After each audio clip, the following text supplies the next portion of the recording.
Come to Helmuth Ford, home of the lifetime powertrain warranty.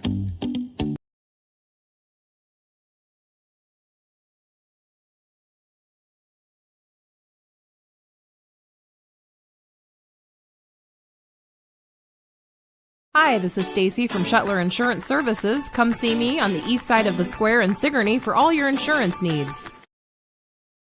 Experience Oskaloosa presents Booze and Brews Friday, October 24th from 4 to 7:30 p.m. at various locations in Oskaloosa. It's a shopping event for adults 21 plus. Drinks, snacks, and deals at participating stores. There will be prizes, a costume contest, and tram rides available. And music by Jake Beatty at Full Bloom Brew House. For complete info and a list of participating stores, visit Experience Oskaloosa on Facebook.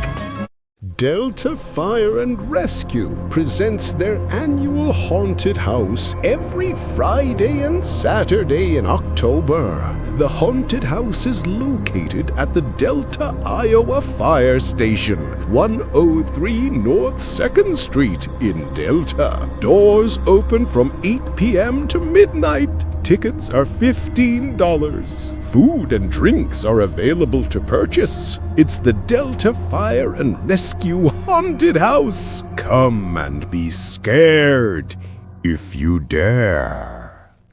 Commotion, a tribute to the music of Creedence Clearwater Revival, is coming back to the Watch-Year Opera House in Watch-Year, Iowa this Saturday at 7 p.m. Tickets are $35 for adults and $17.50 for 18 and under. Purchase in advance at watchyearoperahouse.org or buy your tickets at the door. It's the band Commotion this Saturday night at 7 at the Watch-Year Opera House. Brittany Sword is coming to the Keswick Tavern in Keswick, Iowa this Saturday from 9 to midnight. Brittany Sword is an American alt-pop rock singer-songwriter from Oskaloosa, Iowa, with music available on all platforms. And she'll be playing right after the Iowa Hawkeye game this Saturday night at the Keswick Tavern, 117 South Iron Street in Keswick. As always, there's no cover charge. So get your friends and make some new ones at the Keswick Tavern this Saturday night with music from Brittany Sword from 9 to midnight. Attention Iowa business owners. Is your business missing sales because you're too busy to follow up? Every missed call or delayed message could be costing you money. At Easy Biz Tech, we help local businesses stay ahead by automating customer follow-up, so no lead gets left behind. Missed a call? Our system texts back instantly. Need personalized outreach? We send automated texts, emails, and even use AI-powered voice agents to connect with your customers 24/7. Stop losing money because of slow follow-up. Contact Easy Biz Tech today, where Iowa businesses win online. Steve Shuttler Media once again proudly presents Pekin High School football live video streams each Friday night this fall, with home and away games and the playoffs. Tune in Friday nights for Pekin High School football right here on Steve Shuttler Media, Facebook, and YouTube. Skunk River Radio, country music from 1990 through 2010 with some Iowa country music sprinkled in. Listen at skunkriverradio.com, download the app, listen on Alexa by saying, "Alexa, play Skunk River Radio on TuneIn." You can listen to me, Steve Shuttler, each weekday morning from 6 a.m. to noon, and listen to The Haze from noon to 6 p.m. Skunk River Radio, online radio for country music from 1990 to 2010.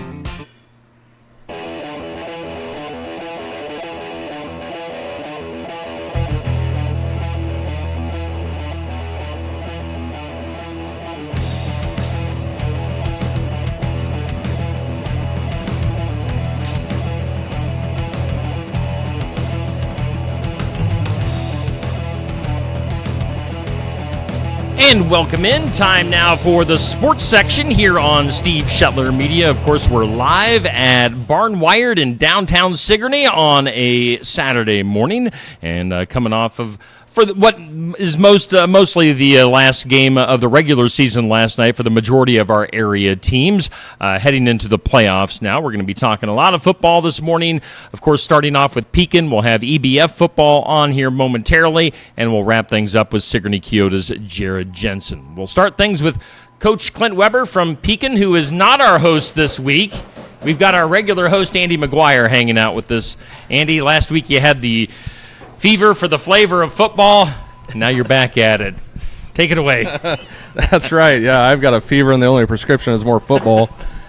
Coach, 43-14 win last night against Columbus. District champs, 8-0. Congratulations, first and foremost. But what was working for you last night? I looked at the stats, and it looked like the running game was working, but what else was working for you? Well, yeah, we got in the end zone through the air as well, and we really just challenged our kids to finish the job.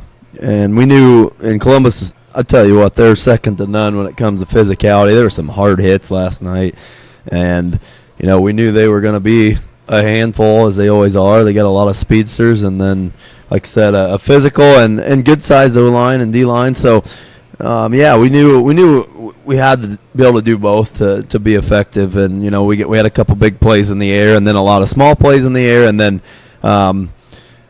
a handful of drives that we kind of did what we wanted on the run game. So that was promising, trying to sharpen the sword week 8 before moving forward to week 9. I was looking forward to chatting with you last week after that big win against Danville. You've had a couple of those, back-to-back, really, the North Mahaska and then the Danville game. But coming into a week against Columbus where the team's going to be physical, is there anything special you do to prep for a physical team like that? Well, the balance as you get as you coach longer is you got to be healthy, but at the same time, you can't just play patty cake all week. So we were on the sled 2 of the 3 days that we had practice, and a lot of live sessions in pass pro and a few live sessions in run game that were more north, probably north of 15 minutes. And then when we get the team, it's some of it's live and some of it's thud.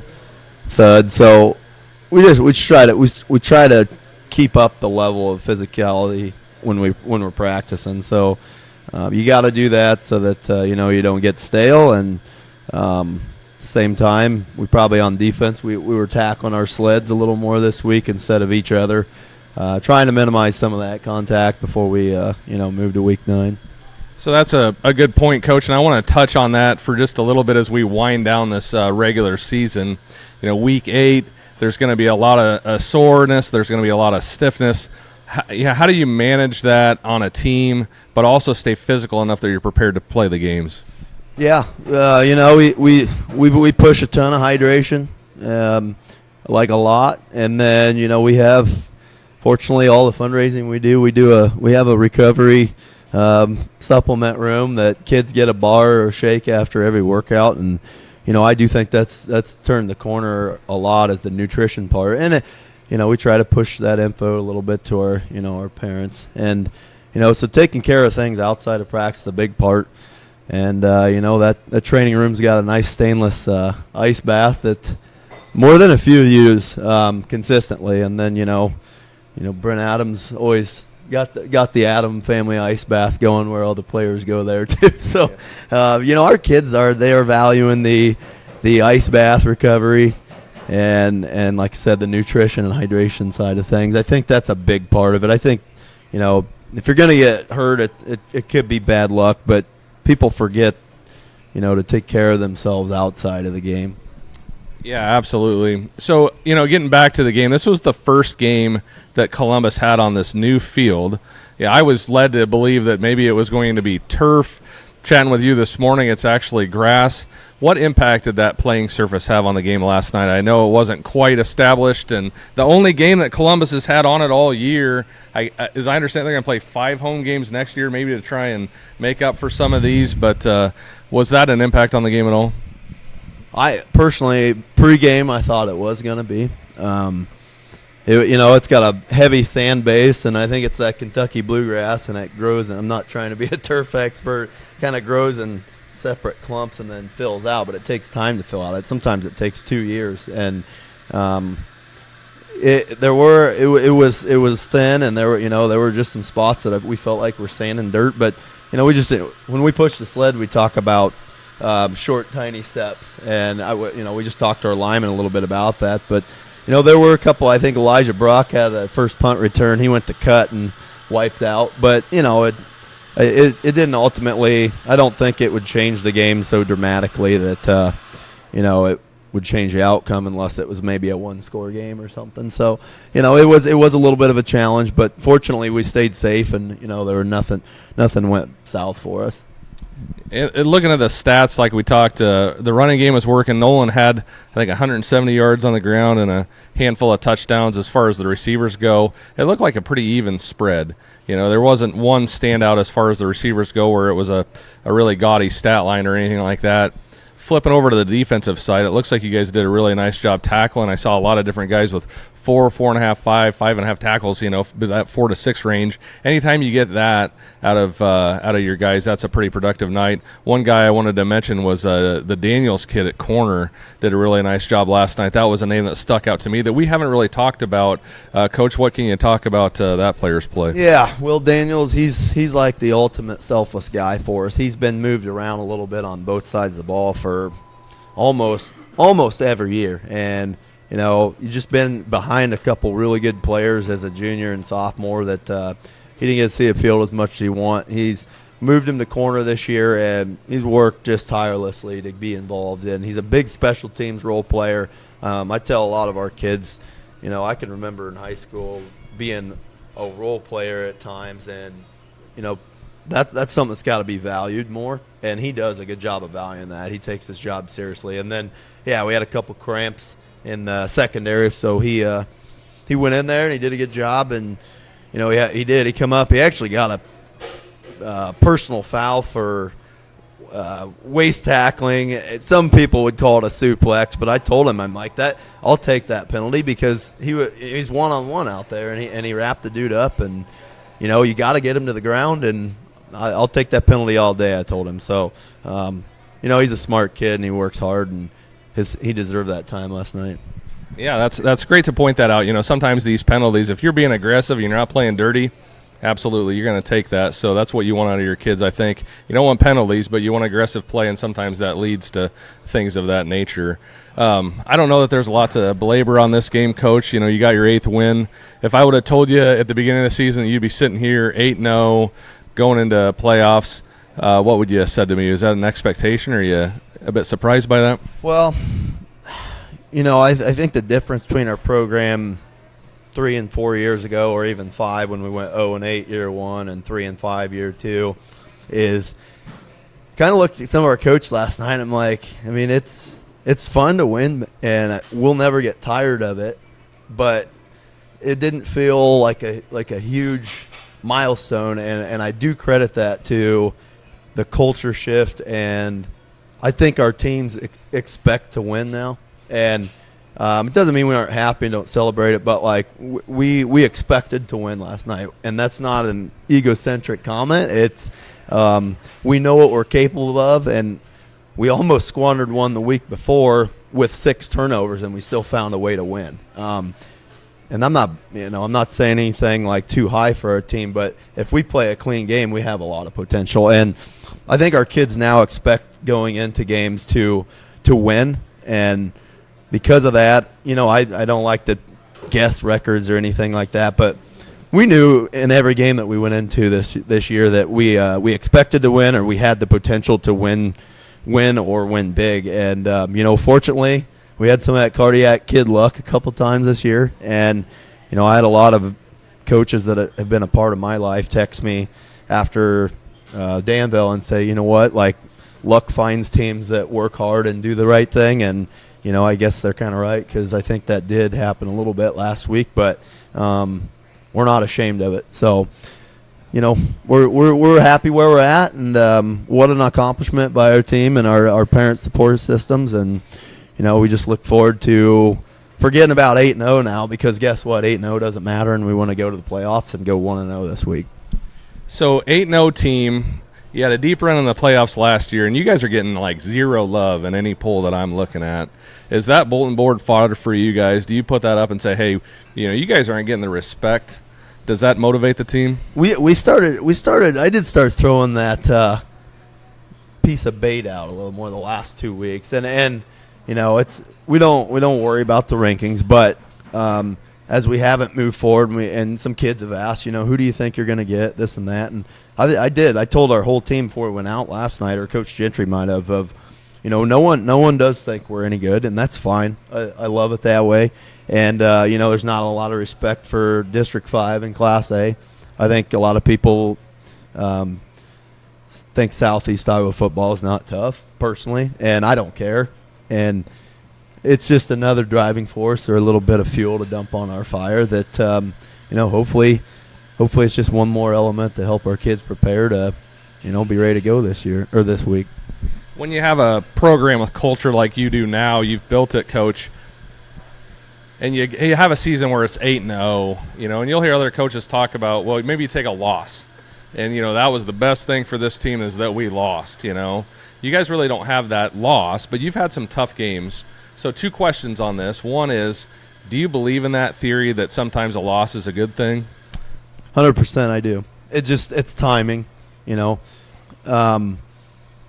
on, I think some of it's schedule layout, If we would have lost North Mahaska, I think it would have made us better, but that was such a long marathon of a game that I also think that could have negatively impacted us more than obviously winning because you kind of have that emotional hangover into the next week. But I do think a well-timed loss is very, very productive for programs. And, I don't know. I didn't really feel like there was the monkey on our back undefeated this year. Like, I really didn't. Week 7 was a big deal because it was win or go home for the district title, and it wouldn't have mattered last night what we did for that. So that was probably more pressure this year. Last year's team, I think, was getting more attention, and that loss to Lisbon probably was more of a well-timed loss because I felt like there was some of that vibe of can we run the table, and I don't know if it's the strength of schedule that dictates whether a loss is good or bad, but I didn't really feel the monkey on our back this year. I didn't. So, and again, maybe it's because we did return a lot of guys, and we had some of that respect. But I'm happy with where we're at. And then the second part to that question, I kind of had an inclination you would say that you had those 2 close games, North Mahaska, Danville. That was a wake-up call, I think, for maybe Pekin. Do you agree with that? And then secondly, do you think that maybe motivated the team in a similar fashion that maybe that one loss could have given that team? Absolutely. North Mahaska, it was a non-district game, so it technically didn't have playoff implications, but we had to play 4.5 quarters to win that one. And we were up big. I think we were up at 14-0 at half. And we might have went up 22-0, or maybe they scored, and then we went up 22-7, I think it was. But, yeah, I mean, you learn that, we kind of let a team or 2 back into a game. And, it's not a secret if you watch it. But it also kind of paved the moments to learn who we are in times of, uncertainty. And ultimately, I just can't get over how the Danville game turned when we went down 10. I remember Henry and Nolan just looking at that. He's like, we're I can't say what they said, but we're going. And I just looked at him. I'm like, I believe you. I do. And then we come out with a little bit of a trick play, execute, then get a safety, and then score. And again, go out twice on offense, and then end up pick 6 in it to win. I mean, that's determination. Yeah, absolutely. So, taking this team into the playoffs, Coach, how much time do you spend trying to anticipate who this next opponent's going to be?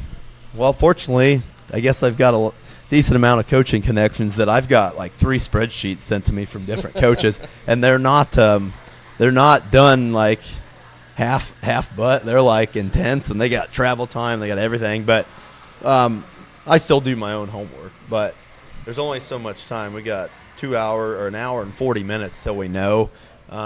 We've looked a little bit at who we might face, but I try to take a little of that time just to relax for about 30 minutes, an hour and 30 minutes till someone lets us know, the state, and then we'll start looking pretty hard this morning and this afternoon. Yeah, very good, Coach. So moving into this playoff, what type of motivation are you gonna have to give the kids to get them ready, or are these guys locked in and loaded to go? Both.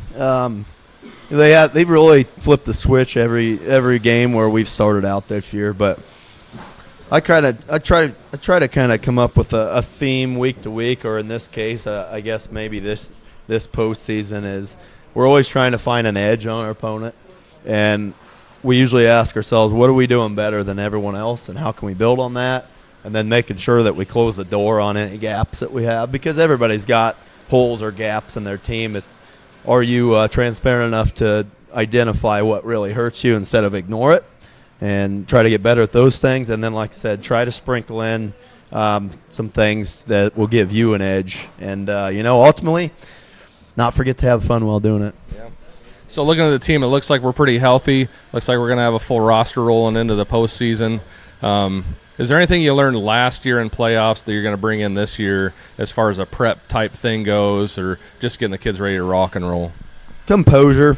I feel like I've done a really good job in the last few years of, I remember my 20s when I was assisting, and you felt like every play was loaded. But like I was telling Jackson from Eddyville here, it's like a lot of football games come down to like 6 or 7 plays, and all the other plays just set those plays up. And if those 6 to 7 plays go your way, or most of them, you got a really good shot of winning, whether it's playoffs or regular season. So just trying to stay composed and not create any sort of sense of panic when things are tight for your kids. When your kids play loose, especially on offense, I think we play really well. So just trying to manage all the, you got the crowd and you got assistant coaches and other guys that, there's a lot of personalities, opinions, and emotions flying. And at the end of the day, you can't get too high, too low when the game's, on the line. And I really think that's a key part that we'll take from last year in a close win,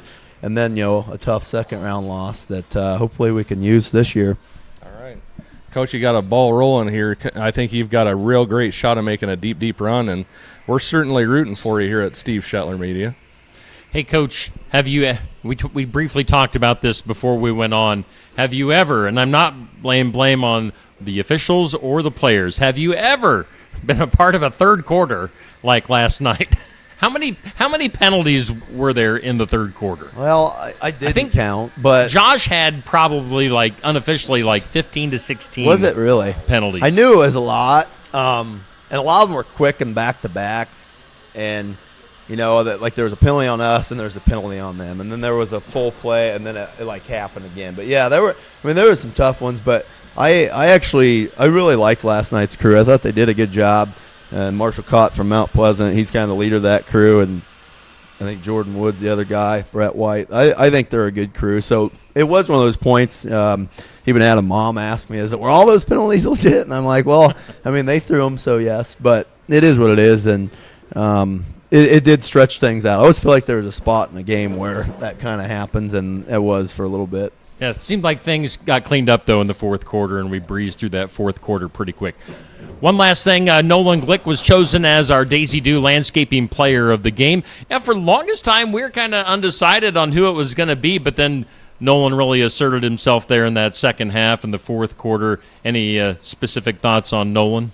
Yeah, well, it was good that, we hit one of our run concepts we've been working on hard since June that was new this year, and he was able to pop one of those for, I think, a 60 or 65-yard touchdown somewhere in there. So that's kind of an internal victory when you put new concepts in the run game or pass game, and they're kind of okay all year, and then finally one pops to the barn. You're like, all right, this does work. We got to keep working with it. So hats off to him. He grounded a lot of hard yards, and hats off to the O-line and the skill guys that could block for him.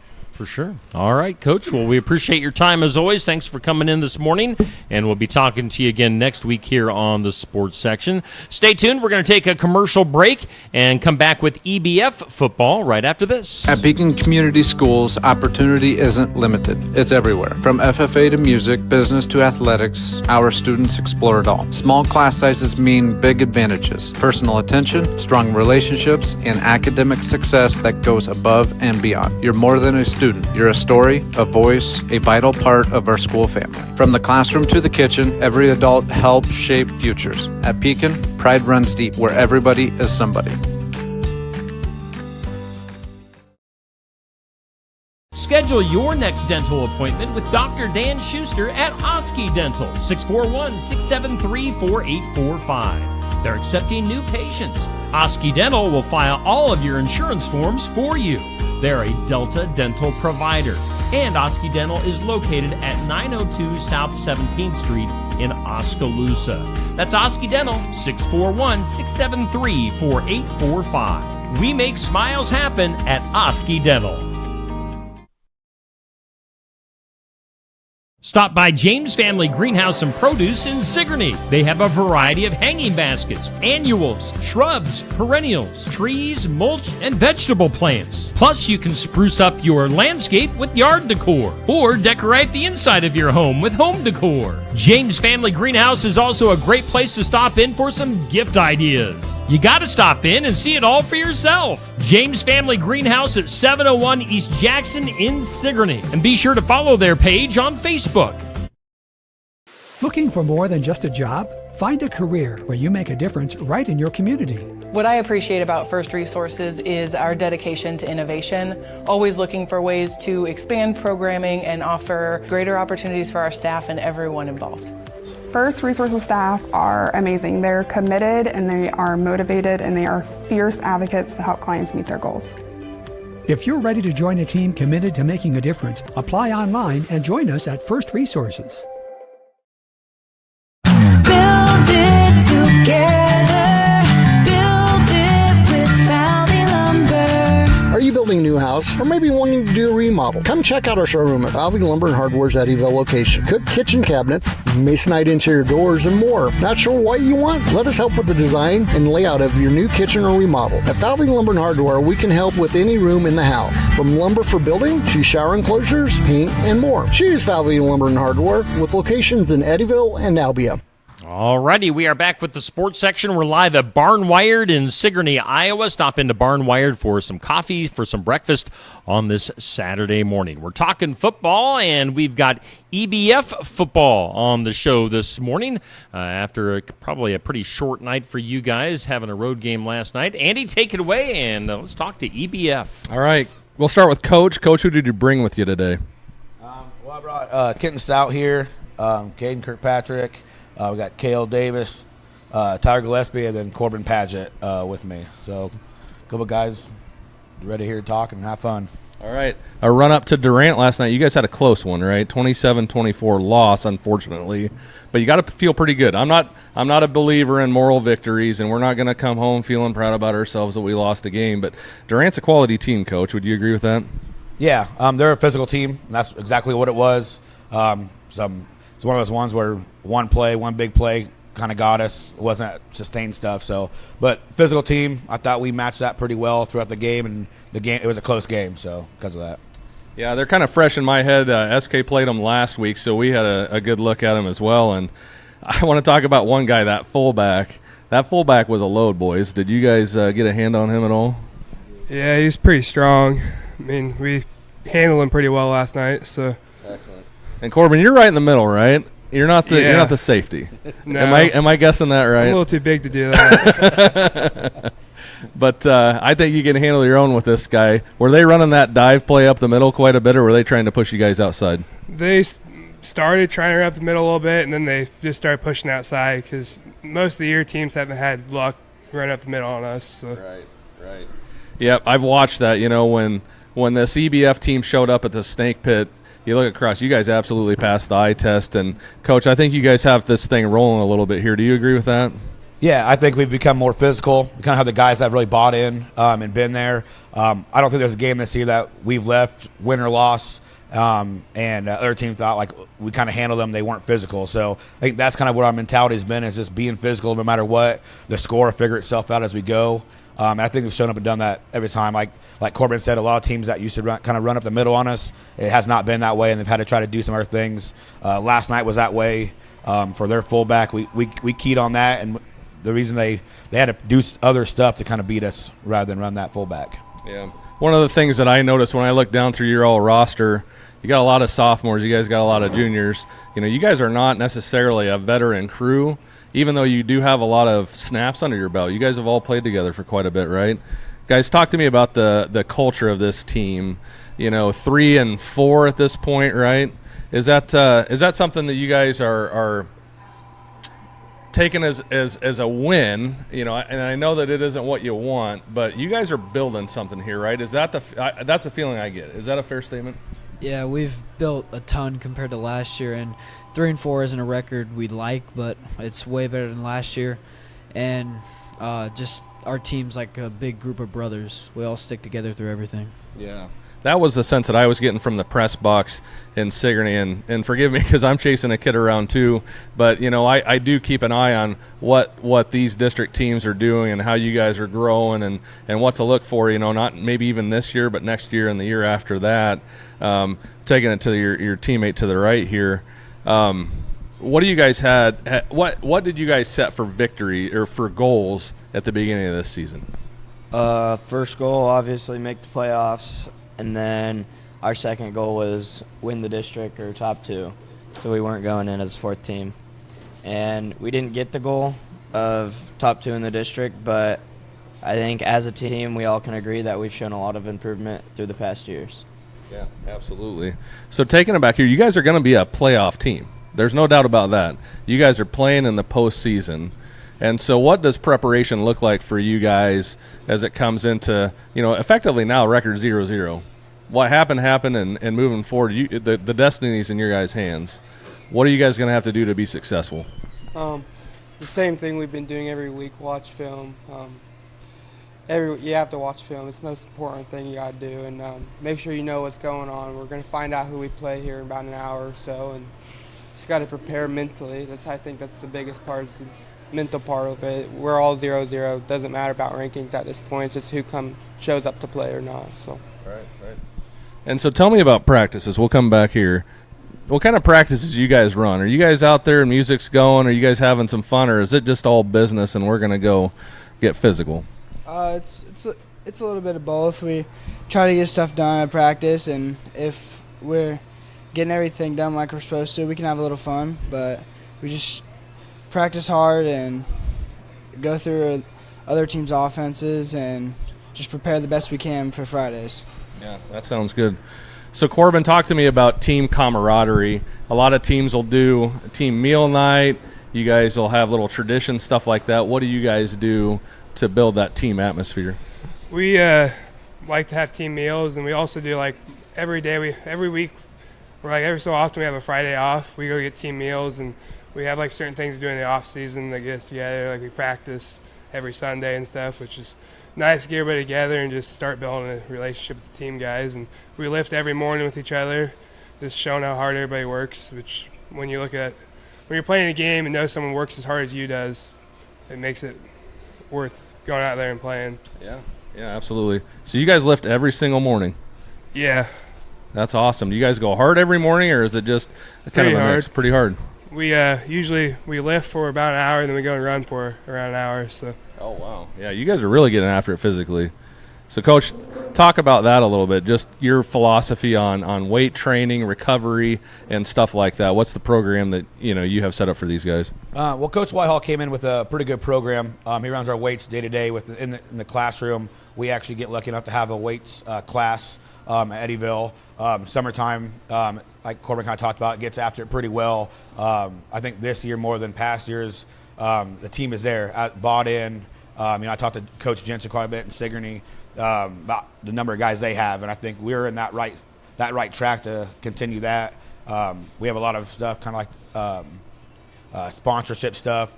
Now we have nutritional stuff a lot better this year than we have in past years, with one of our coaches who have brought in that philosophy with nutritionists, and we have a good business in town that helps us with some protein shakes, get these guys that kind of stuff, so they're recovering a little bit better also. And that's made a big difference on Friday nights when it comes to cramping, coming to that kind of stuff and having their bodies right. The kind of stuff we eat pre-game, we pick out for them to have that right fuel. Oh, that's great. That's fantastic. So, kind of getting back to the culture, it sounds like you guys are doing a lot of great stuff to build as a team and to do what you need to do to physically get ready and then physically recover. But just talking about the program as a whole, we talked about you guys are building onto something. You have some underclassmen here that have all played together.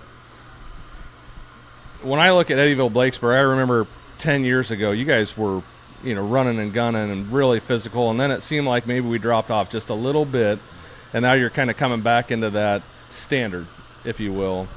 How tough is it, Coach, to re-instill that culture into a program? It's taken some time. I think we've had the same coaching staff for a little bit, so that's helped out quite a bit to reset that. A guy like me who graduated from Eddyville in 04 was around that kind of time when we were doing that and making playoffs.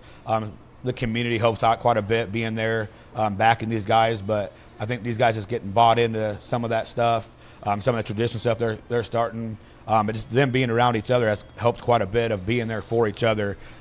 We just go a little bit more physical, call out that kind of stuff a little bit, in being physical every single play, every down. Practice gets that way too, to where we're going to get after it. We're listening to music, but they're getting after it hard. We go pads more on a Thursday than we have in the past years. As we started the season off with a couple losses, not the best tackling as we thought we would be. But after week 3, we went to that philosophy of even pads on that Thursday to get after it a little bit more. Maybe not the whole time, but thudding a little bit more than we had been. And that has really changed it a little bit for us as the season's gone on. Nice.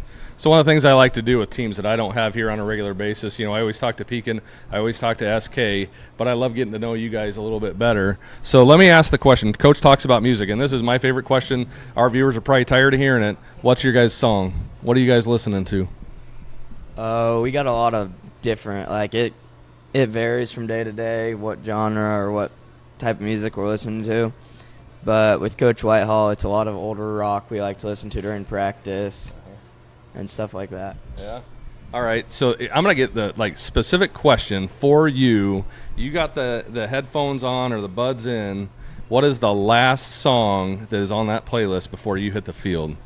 Because I'm kind of a death metal guy, you hit me with Pantera and I'm going to go rip somebody's head off, That's my style. I know guys that are I'm going to chill this thing down and, just get in the calm, but I'm more of I just want to, slay somebody.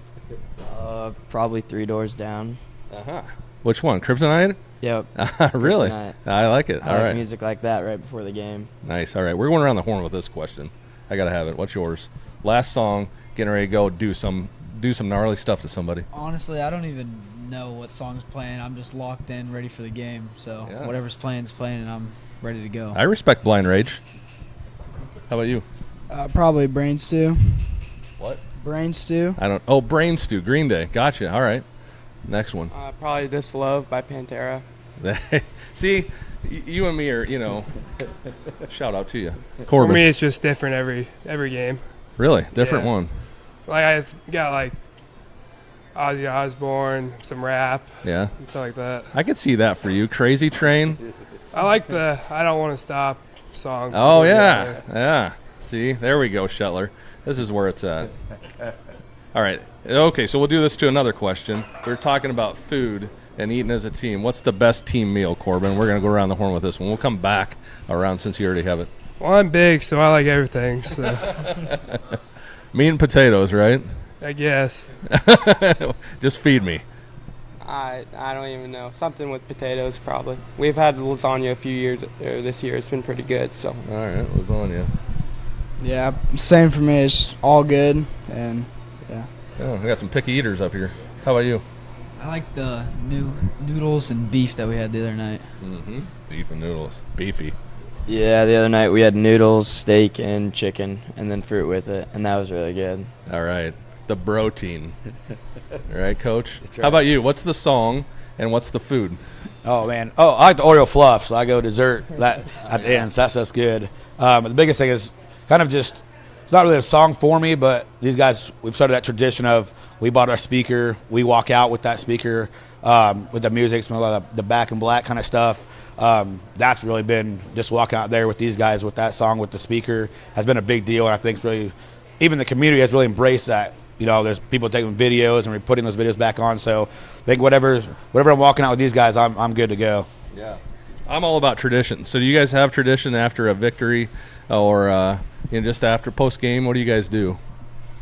Obviously, like every team, we ring the bell, but we have this Rocket Creed that back when RJ was in school and everything, they were saying it before the game, after the game, and we decided to bring that back this year. Oh, yeah? So, Caden, can you give me the Rocket Creed? Yeah. We pay the price to be the best that we can be. Undivided, we will never give up and strive for victory. Together, we will fight as one and use courage as our shield. We'll always know when the game is done, we left it on the field. Good for you, man. You just spit that like it was written out in front of you. Nicely done, sir. All right, guys, so we got the playoffs coming up. How much, Coach, I'll ask you this question. How much anticipation are you giving to this? Are you got spreadsheets going like Coach Weber does with distance of travel and colors and the whole 9 yards of what the mascots look like? Nah, we haven't gone that far in. He gets into detail pretty well. Our biggest thing is, last year we drew Grundy, and that was tough. Our thing is, like Kent talked about, we didn't really hit our goal of moving up. We're sitting in the same spot we did last year, where it's something that we didn't want to have. But the biggest thing is whoever they put in front of us, we'll scout, we'll go through that kind of stuff, and kind of see there's some, there might be like a West Marshall kind of thing where they run a little bit more. So it kind of depends on what kind of team we're going to get. There's a lot out there of what fits us and what we might want, like a West Marshall running team. Like Corbin talked about, we've shut down a little bit more of the running stuff, so a team that would come in a little bit running would kind of fit our style a bit with our physicality, would be a little better for us. Sure. So looking back on the season, fellas, give me a favorite memory maybe from this season. These years go by pretty darn quick.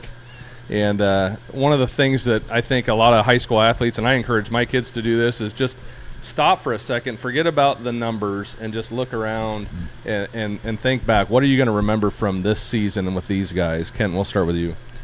I think with us, just first game of the year, we played New Sharon, where I'm originally from, and having a pick six against them, it's got to be one of the best memories I've had this year, and just having the team with me.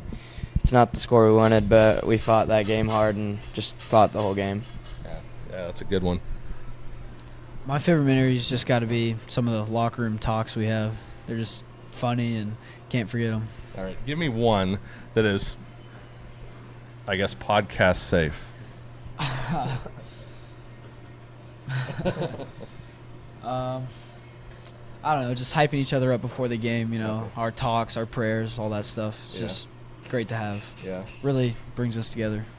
Does anybody have to hype Corbin up, or has Corbin come like preloaded? He's big Corb. He's just there and ready to go all the time. Big Corb. I love it. Coming back to you. Best memory. Probably our first win of the year against Davis County. It was just all around a fun game, fun environment to be around. Yeah. And that's a bigger school, right? I mean, Davis County's one step up from us. That's a two-way school, correct? Yeah. So that had to feel good were you at home, or were you guys down at Davis County? At home. They're at home. So you got a home win, bigger school, rocking and rolling, season's going. That's a great memory. My favorite memory is probably my interception against Davis County, or one of my hits I had against Cardinal. So. Gotcha. Nothing like a good pad pop, baby. I love that one too. Corbin? I'd probably say homecoming when we beat Eliza, because we ran the ball over them and had a pretty good game that game. Yeah. Zane almost had the record that game too, and we didn't have to play him the fourth quarter, so that was kind of fun. Yeah. So that's another guy I wanted to bring up was Zane Molnex, right? So Zane top 1,000 yards rushing. That's a heck of an accomplishment, right? So talk to me about what it's been like to be able to come together. And Corbin, you can talk about this, just the line. If anybody watches this show, I give a lot of love to line play, because that's where the men do the work, and the rest of you guys can dance around and fill holes or whatever. But, you got to give love to Corbin and his buddies that are making up holes, right? Well, the line this year, I'd say, is come together pretty good, because we got guys that haven't played much. We got Lucas, his second year playing. We got Reese, who's a freshman, who stepped up and played really good this year. We got Gavin Hopkins, he's the new guy. He's not very new, but he's not very big. He's like 160 pounds, but he's really, really aggressive, plays great. And then Camden, he's been getting better and better all year. And then Zane, it's just great having someone behind you and that can run the ball really, really good. And then there's also Caden, which I don't know how he breaks so many tackles all the time. He's always shifting. You think he's down, and then he's 10 yards in the field after that. And it's just really good having guys behind us that can run the ball this year. Yeah. Well, it's good the lineman's giving some skill guys some love, but let's talk about those line guys some more, Corbin. How about we do that? So are those the same guys that are on the defensive side too, or talk about the defensive line for just a second? D-line we rotate a little bit. Me and Logan Gardner play D tackles, and Camden and Gavin play D ends. We switched the lineup a little bit. Then Lucas Cubs subs in, which is nice because everybody on that line's physical. We love to drive them back and pretty good at stopping the run. So Yeah, you guys are definitely good at that. All right, so we're rolling into postseason, guys. How far can this team go? I think we can go as far as the team wants to. If we all play together, we do stuff as a team, and we all do our 1/11th, we can go as far as we strive to go. All right, and last question for you, and we'll keep moving here. Coach, looking at this group, obviously this is not, an 8-0 district champion season that you guys have had, but how much are you guys looking at playoffs and then what you could build even into next year? Biggest thing is playoffs-wise is just like Kenton talked about, doing the 1/11th. That's been a big thing for us this year, is if you're doing your job and everybody does their job, good things happen. If you go back and look at the stuff where we fizz out on a drive, things like that, something's happened to where someone didn't do their 1/11th. So I think it's just keeping that mentality going forward, no matter who we draw, going in and just playing our ball of being physical, running the ball straight forward, doing those things, which we've done a lot better at this year. It will continue well in the playoffs. Next year, biggest thing is we have one senior on the team. We're only losing one. Gavin's done great for us while he's been here. But if we're looking ahead, we do have a lot of these guys back, ready to go. After this year is done with, like Corbin talked about, we have a freshman playing center. We have some guys who haven't been out football quite as long, so this year's been a big deal. That will carry into next year. We don't lose anybody on our O-line. That's really been a strength of our team this year, with our running backs here, with Zane, that will be back as a senior also. So I think that'll just – the sky's the limit when it comes into the future. After this year gets done, 1,000 yards, I think will continue to be something going forward. But these guys will tack on a lot more of those yards with that next year also. We'll have multiple backs at a closer number like that. Caden wasn't playing at the beginning of the year and kind of came in late. So with that, that'll help our defensive side and stuff too. You throw Slater Thomas in there this year. We've added on defense. That's helped quite a bit. And those guys have done a better job of playing together and knowing where each other's at. So I think it's like Kent talked about, sky's the limit when they want to play that stuff, as long as they continue that, even through good times, bad times, and stuff in the field. Amen. Coach Weber said it, Southeast Iowa is not getting a lot of love in football, but we're absolutely rooting for you guys to carry that torch and go get some wins in the playoffs and postseason.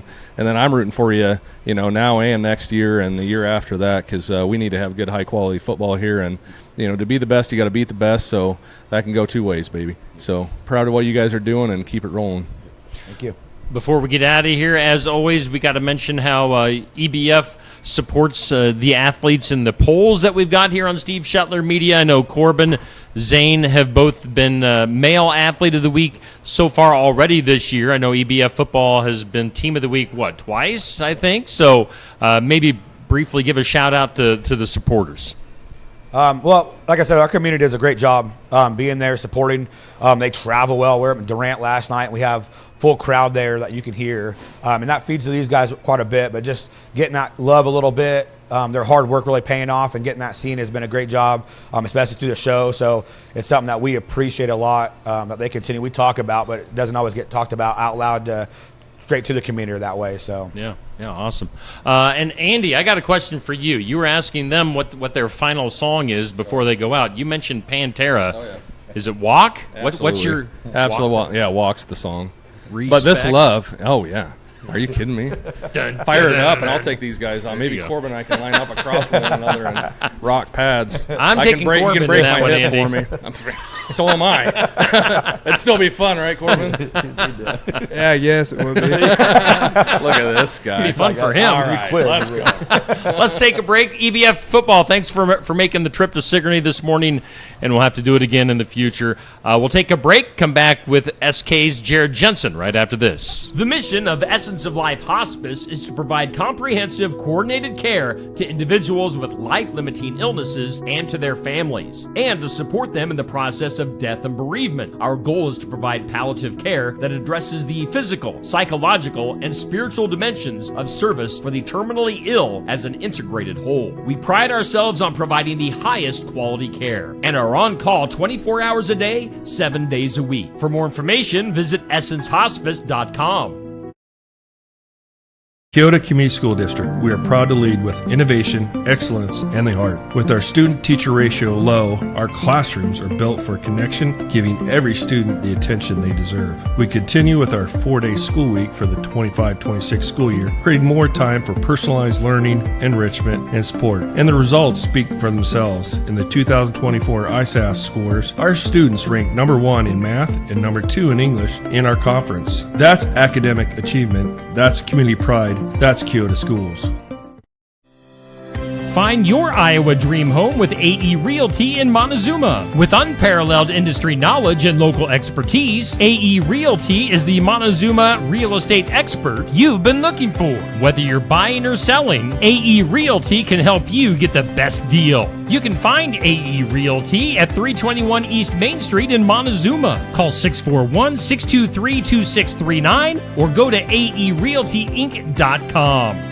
Complete Care of Iowa is a medical clinic located in Sigourney, Iowa that provides care to patients of all ages. Located at 113 East Marion Street in Sigourney. Call 641-541-4040. Complete Care of Iowa is open Monday, Wednesday, and Friday from 8 a.m. to 5 p.m. and Tuesday and Thursday from 9 a.m. to 3 p.m. Saturday by appointment only. They're currently accepting new patients. Find more information at CompleteCareOfIowa.com. Complete Care of Iowa. Healthcare for where you are. Hey, we thank all of our sponsors on board here on Steve Shetler Media, doing the sports section live from Barn Wired at 119 East Marion on the south side of the square in Sigourney. Before we get to Coach Jensen, let's run through scores from last night, the AE Realty Area High School football results from last night. AE Realty located at 321 East Main in Montezuma. Pekin over Columbus last night, as you saw here on Steve Shetler Media, 43-14. It was SK getting the win over Cardinal, 49-0. Montezuma outscores Baxter, 63-28. BGM shuts out North Mahaska, 40-0. It was Marion over Oskaloosa, 21-13. Page 2, English Valleys takes it to Meskwaki Settlement, putting up 80 points last night. It was it was Janesville. I need to correct that. Janesville over HLVTC, 52-8. Ottumwa on Thursday night over Des Moines Roosevelt, 20-18. Pella Christian over Albia, 50-8. And then Durant, as we just were talking with EBF, it was Durant and a tight one over EBF last night, 27-24. All right, they're already chatting it up. Let's take it to Andy McGuire and Coach Jensen from Sigourney Keota. Andy. All right, Coach. Big win last night, 49-0 against Cardinal to finish out the regular season.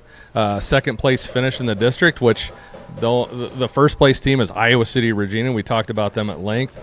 Coach, just talk to me about the season. You know, I know there was it was rough sledding at the beginning, but now it feels like we're really kind of turning the corner and coming on and really playing SK football. Yeah, I'm pleased with our efforts. I mean, I think this season could have went either way. I mean, with the start, but you look at it, Mid Prairie 1 seed, PCM 1 seed, Wilton 2 seed. You know, I mean that's the type of quality teams we were playing against. So 2 district champs and a runner up by 1 point. You know, that runner up. So, you know, the efforts of our guys. I mean, after that first 3 weeks, we kind of settled in and really started playing well. Put a couple back-to-back weeks together. Obviously played Regina.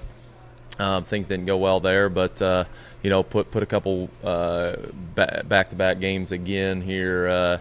You know, the last 2 to jump into the playoffs feeling confident, and I think that's kind of the biggest thing is the confidence wasn't there early. When you're losing, it's hard to be confident in what your abilities are, but you know, I think once we got through that tough 3-game stretch, you know, that confidence started building and maybe took a little bit of a hit against Regina. I think everybody expected to compete a little better against them, but I think you just see they are on a whole nother level than just about every other 1A team. I mean, they've got the talent. You know, their 2 deep guys would be starters for most teams, and you know, so putting these last 2 weeks together, getting that big win last week, you know, finishing off the season with a big win, you know, it's got to bring confidence to our guys, and you know, now records don't matter at all. everybody's 0-0. You're just trying to go 1-0 every week to advance on, and that's got to be our mindset this week. Yeah, Coach, and I want to talk about this just for a second before we get into the game and then the postseason. But, just thinking about the season as a whole, and you look at PCM out of the gate and then Mid-Prairie and Regina specifically, like those three teams, when you look at those rosters, you look at that talent, and then you just look at the sheer size. I mean, I don't know how many guys that they had were between 6 foot and 6'4" and 200 to 230.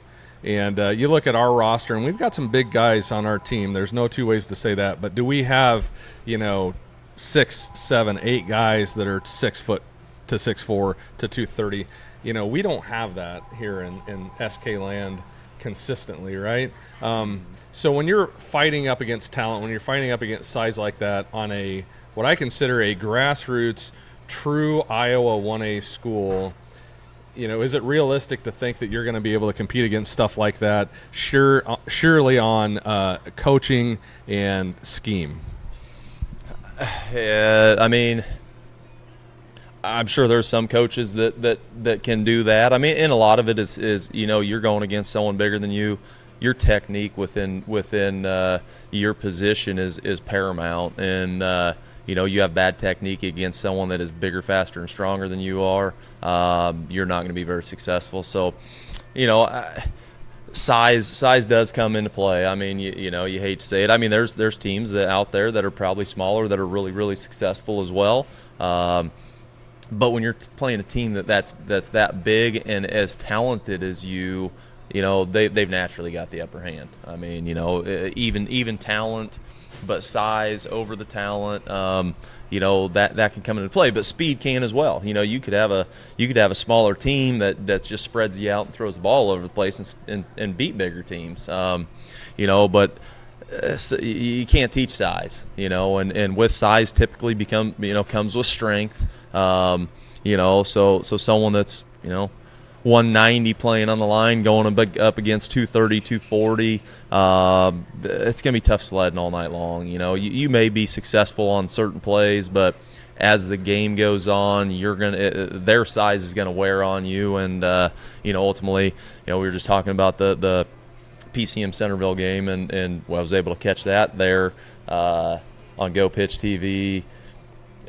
Last night when we got back, I was working on stats and stuff. We kind of turned that on because we heard it was still in the third quarter because a couple lightning delays, and both teams were big, but I didn't catch the first half to see what happened. But PCM was down 27-15 at half, and then you turned it on, and that third quarter was pretty back and forth. PCM put up a couple scores, and then that fourth quarter you could see PCM's size. Even though Centerville was big, PCM's size it just kind of took over that game, and so size matters, but technique and coaching and the heart of the kid, of the player is probably the biggest thing. You can be undersized but play a lot bigger than you are, and if you have fantastic technique and your alignments on point, you can still be successful. What you were describing that Centerville PCM game kind of reminds me a couple of years back when we played them at their place. We're definitely the smaller team, have the lead.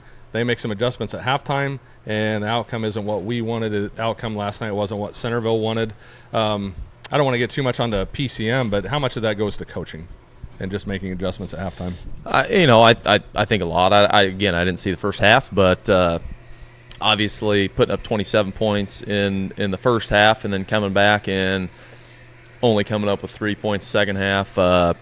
I'm sure PCM made some adjustments. They've got a fantastic staff. Coach Bonnet does a great job over there, and I think making changes, figuring out whatever they had to figure out to slow Centerville down I'm sure they made some adjustments there to do so. Yeah, absolutely. So getting back to last night, Cardinal, we run down to Cardinal. They had their first win of the season last week against Louisa Muscatine. I think we all kind of knew how this thing was maybe going to play out, but we weren't, sure. You don't know until you actually line up and snap the ball. But the running game was working last night. And unfortunately, Ike dinged up a little bit, but we had some guys step in that did a really nice job. Just talk about maybe what Landon Conrad was able to do last night, and Blake Baker, busted out. And Blake's got some really, really good foot speed, and he's shifty. He had cut one back across the grain that was really impressive in my opinion. Just talk about your backs for a second. What do you coach? Yeah, Ike obviously is who Ike is and has had a fantastic season. Got dinged up last night, and it's just that's why you give a lot of reps to other guys in practice. You never know what's going to happen, and Landon stepped in and did a fantastic job. I think 6 carries, 90-some yards. Blake got in there, had a couple carries. I think the big one he took, I think it got called back for holding. Right. But it was a fantastic run. I mean, we can see what we have in those two. I thought Carson O'Rourke and Aiden Galindo both, I think 5 carries between the two of them, and I don't know, yardage wise, they were both probably 60 yards ish. So. At that point, it was just running back by committee. Hey, let's get in now. A lot of those guys play defense as well, and on special teams. So it was just kind of keeping that rotation going between those guys, trying to keep them fresh when we could. Get a couple reps in, and then new body in. So, that's kind of where we're at. Just running back by committee last night. I thought all of them stepped up and did a really good job, and I think our run game. Helped open up our play action pass, and hit some good passes to kind of back them off a little bit. They were doing a pretty good job of getting up and kind of forcing us out of where we wanted to go maybe on certain runs, but we were just athletic enough, fast enough to kind of get through that. But once we started kind of mixing in that pass game, that kind of threw them for a loop. But I thought the offensive line did a really good job of just creating holes for those guys, all night long. And there were some that it was just when it opened, and that was good to see, because a lot of games early in the season and that Regina game, those holes were about this big, and to see us, okay, hey, now we've got that gigantic hole for that guy to run through. Does he need it? No, but does he want that? Yeah, absolutely. Yeah, I think that was one of the takeaways from last night, was just how physical that game was. This line has been getting better and better and better as we go. Coach, going into the playoffs, you got to feel good about what this line progression has been. Yeah, again, beginning of the year, a lot of new faces and a couple young bodies, and to start them out against the 3 teams we played against was tough sledding, and but I think that only made us stronger. You go out there and you play some teams you just kind of do whatever you want with.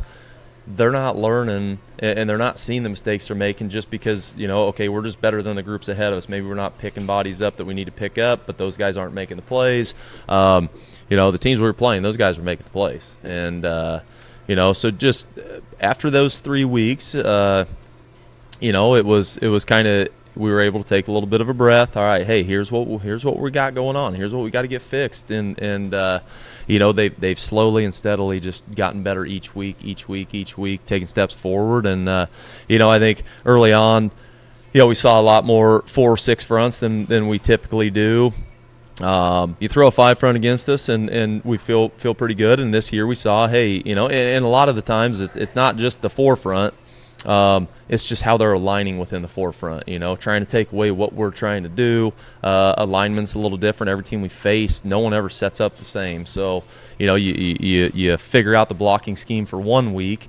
You go into the next week, you're trying to guess where, okay, hey, they've played a double tight team. This is where they lined up. Okay, hey, this is what we're going with this week.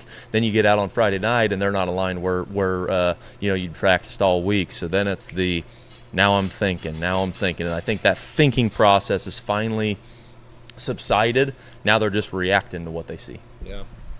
Yeah. And Coach, last night I felt like the physicality was really there, and I've been noticing it, and I was wanting to talk to you about this last week, especially on special teams. I remember a play specifically last week where I think it was Graham Moore on a kickoff. First kickoff of the game. Absolutely lit a kid up, and I went, whoa, that hasn't been there. That one hadn't been there. And last night I saw it. I think it was Aiden Galindo and Landon Fish on a sideline where it was a pop, and you go, whoa, there's the light bulb. You see those things when it just sparks for some guys. And I want to talk a second about Landon Fish. I thought Landon Fish has been playing phenomenal football as a sophomore at cornerback, getting into position, running stride for stride on coverage, which was really honestly a weak point in the beginning of the year, I think, on some of these coverages. But this guy has been absolutely stepping up, and you're seeing some of those progressions that you want to see at this stage in the game, right? Yeah. I'll just start with the physicality thing. I agree. I mean, our kickoff team, we've got some headhunters out there now, and we got some young guy. I mean, there's the left side, depending on, maybe one of the starters said, hey, go get me for this rep. We'll have 3 freshmen lined up, 1, 2, and 3 right outside the kicker, and along with the other guys we have out there. But I think that's the thing on kickoff. You got to send guys down that are all right with going full speed and just getting annihilated or annihilating. I mean, that's the reality of the kickoff team, and just got some headhunters out there making plays there. Landon and Galindo on the sideline there, boom, just blasted him. There was a couple other plays. I think Luke Riker, Avon were in on some big hits there too, and and the thing is our left side gets a lot of the love because that's where most people are running their stuff to, but we got guys on the right side that are just saying, run it my way, please. So, the physicality aspect has definitely risen. I thought John Berg coming down from the safety spot last night, he hit 2 licks that I think were two of the biggest hits I've seen, this year. And, our guys up front, our linebackers are playing physical, our D-line's playing physical. And when you got your safeties and corners playing physical, you've got a tough defense there. And, jumping on the land. And, he battled some stuff here from the spring. Had some hip issue, had surgery there, and I think early on in the season, this summer, I mean, he was coming in and working out. We were just kind of staying in constant contact about, hey, if we're doing something that you don't feel comfortable getting into yet, just step out. I think early in the season, anytime you have surgery, you're a little tentative, you're not quite sure, and I think that's kind of where he was a little bit early in the season. But man, as the JV season has rolled on, I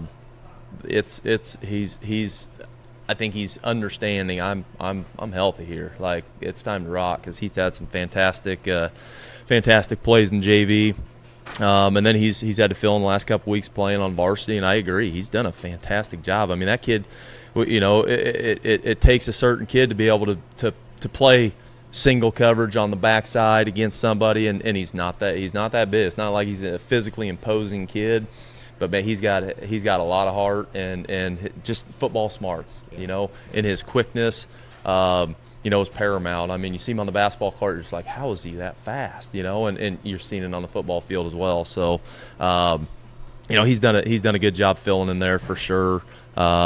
And while we're talking, I'll just talk a little bit about JV.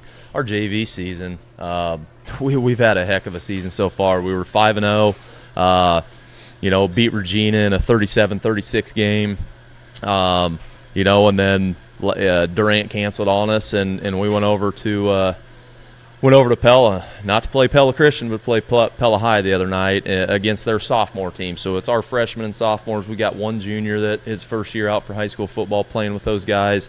But, man, they went over there, and they made it known that they weren't playing around. Got up on them early, 7-0. Pella came back. Pella's just too athletic in the end for us. But, Pella came down and scored. We blocked the extra point. We come back, score. They blocked the extra point, so it was kind of back and forth. Halftime it was 25-14, I believe, or 13.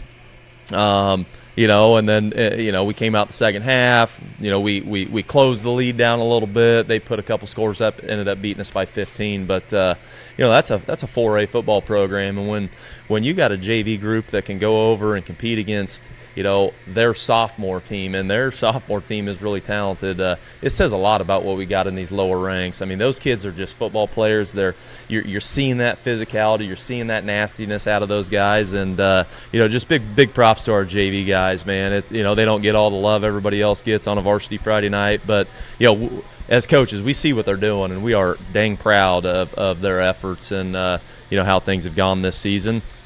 And season's not over. Now we're taking the trip to Davenport Assumption. It's tough. When you're in a district and some of the teams maybe don't have the JV or aren't going to play yet or whatever. We've gone and played 2As, 3As. This is the first 4A team we've gone against, but Davenport Assumption. Got a lot of respect for them, and I think they have a lot of respect for us. Not too many times you got a 2A team willing to travel, 2.5 hours to go play a JV game. But the first year they were looking for a Week 9 JV game. We were looking for a Week 9 JV game. We made it happen. I think they beat us the first year, but they said that was the toughest game we've played all year long. Pella said the same thing. That was the most points you've scored that's been scored on us all year long. Closest game they've had. So Davenport Assumption, this is year 4. We beat them the last 2. So just proud of our JV guys' efforts, our JV coaches. Taking the time and just continuing to instill what SK is to those young guys. Well, I'm going to take it one step further, Coach, because the other night the 8th grade team took their first loss of the season against a really big physical Oskaloosa team. So, again, playing up levels, and that's one loss. And I think the 7th grade group had one loss against a bigger school, too.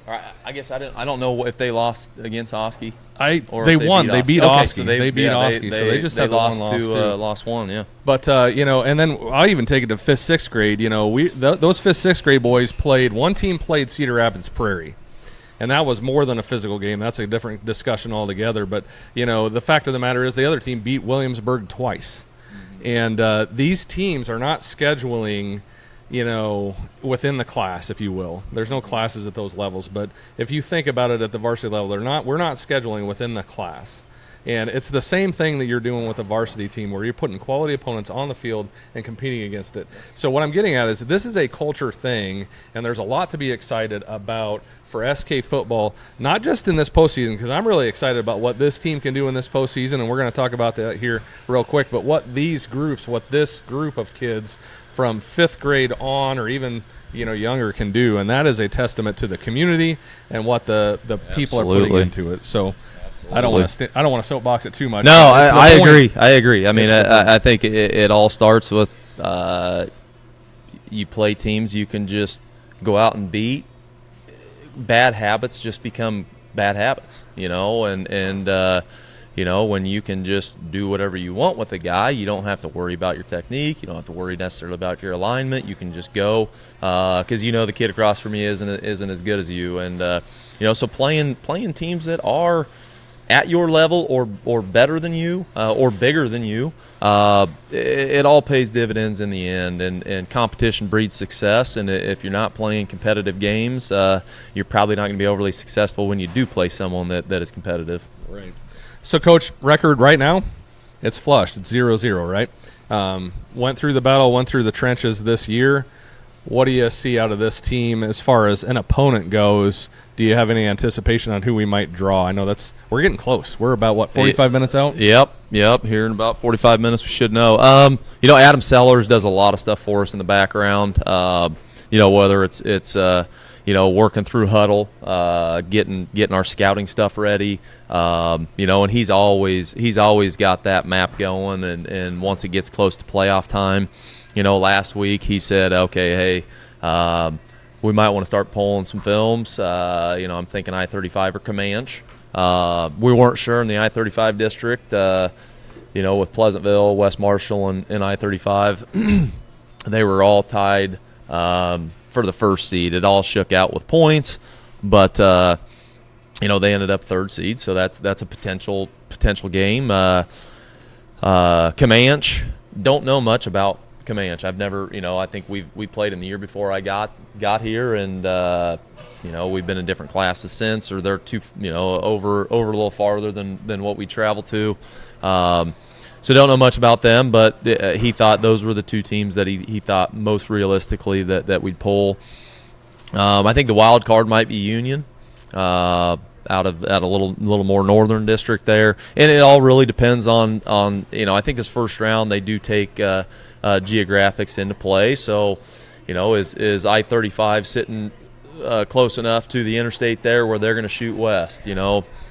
Comanche being on the eastern side of the state, depending on what happens, are they going to maybe move to the northern district and pick up a team there?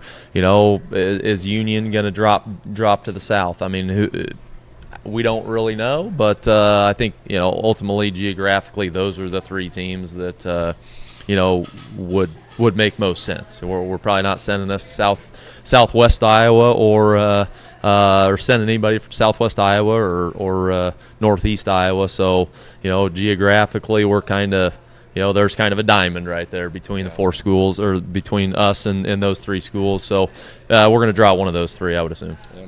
Every year I do this, I look at it and I think I know who it's going to be, and every year I'm absolutely wrong. So you're probably better off with a blindfold and a bottle of bourbon and a dartboard to yes, sir. pick that thing off. But regardless of who we're playing, Coach, what does practice look like? What does prep look like for these Cobras? Well, I haven't put a lot of thought into that yet. I got that question asked last night as well. I think you got to stick to your structure. You don't want to turn this into a week where it's not everything's out of the norm. So we may back off a little bit just to make sure guys are healthy coming in.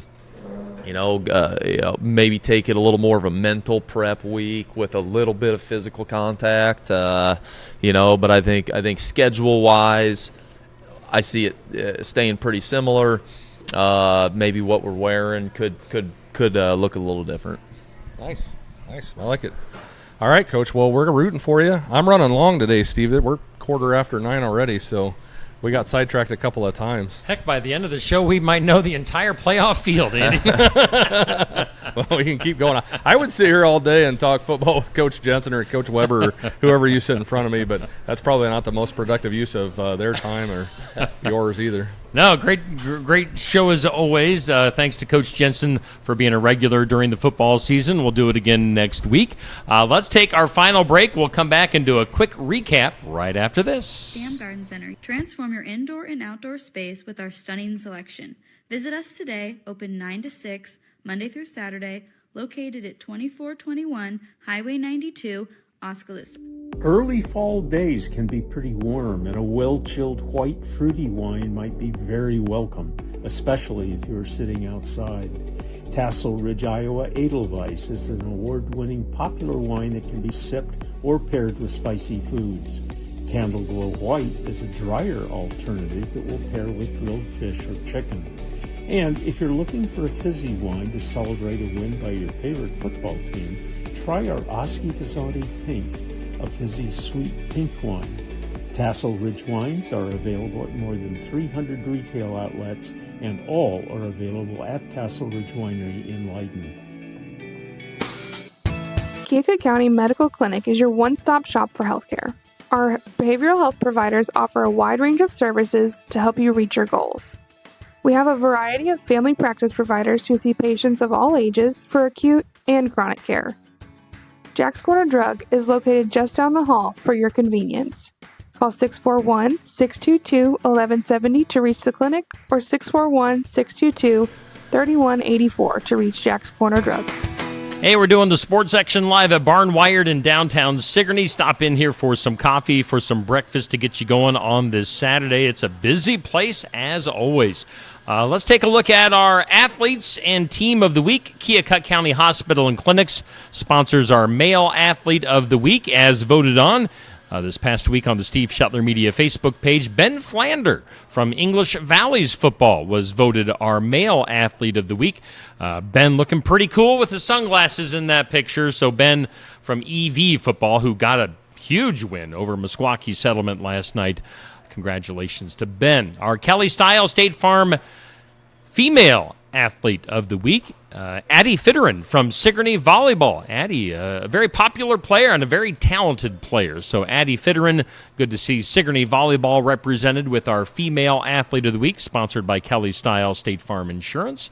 And then our Emma Ratliff, American Family Insurance Team of the Week for the second time this school year.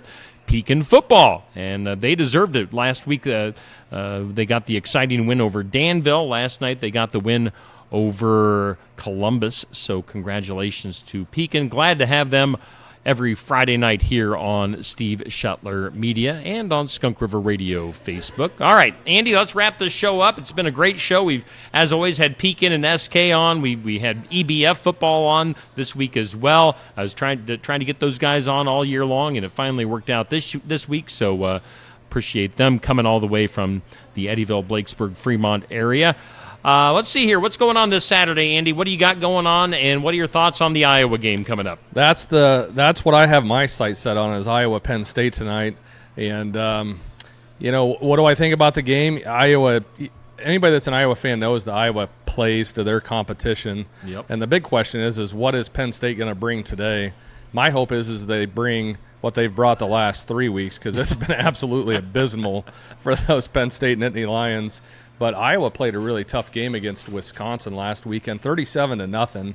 And I got a similar feeling to Iowa that I have to SK as far as like line play goes and how this group is just really starting to gel and hit their stride.